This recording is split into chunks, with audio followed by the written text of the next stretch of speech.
Padahal kata Rasul, nanti di akhir zaman qalilul ulama katsirul khutbah. Ulama tinggal sedikit, tapi orang yang pandai bicara di depan umum itu banyak, dan orang akan banyak mengikuti yang seperti itu.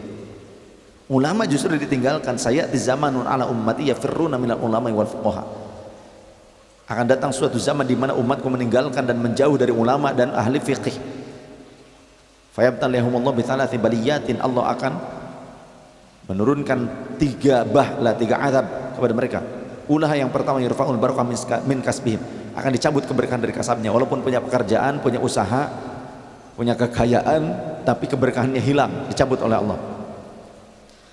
Wa tsaniyah, dan yang keduanya, yusallituhumullahu sultanan zaliman, dan Allah akan menguasakan pemimpin-pemimpin yang zalim. Pemimpin tidak sebatas pemimpin negara, tapi adalah orang-orang yang menjadi pejabat negara yang di pundaknya menanggung beban kemaslahatan masyarakat. Artinya orang yang kerja punya tugas, beban negara, beban di masyarakat, termasuk staf RT.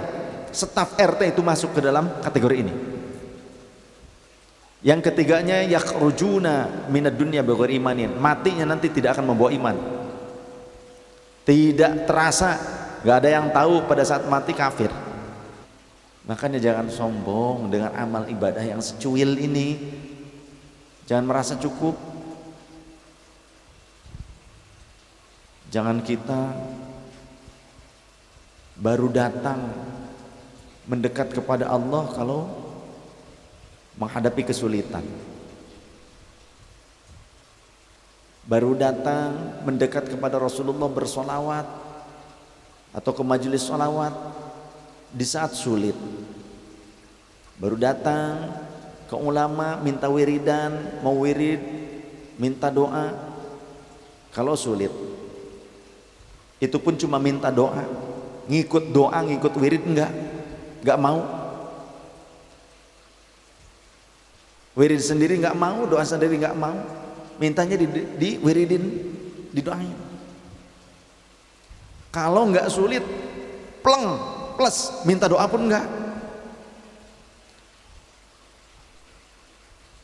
Ini enggak benar seperti itu, sikap itu tidak tepat.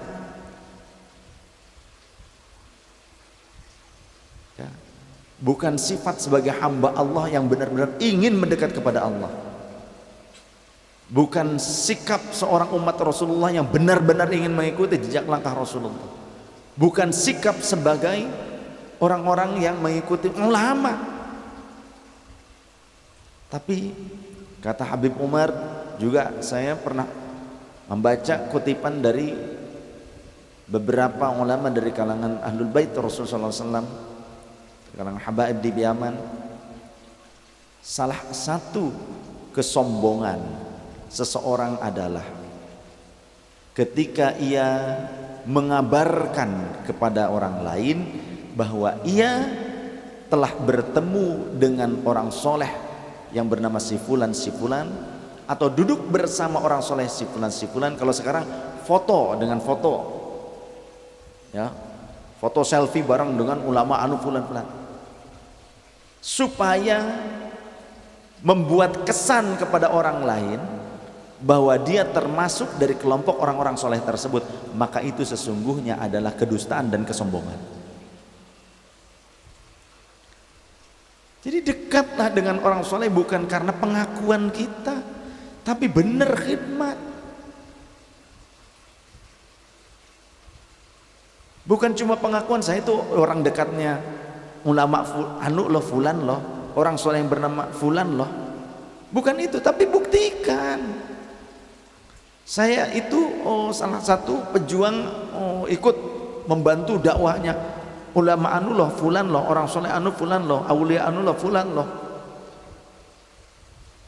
Tapi cuma verbal saja, ungkapan, tapi tidak dibuktikan secara nyata. Allah tidak butuh itu, Rasulullah tidak butuh seperti itu.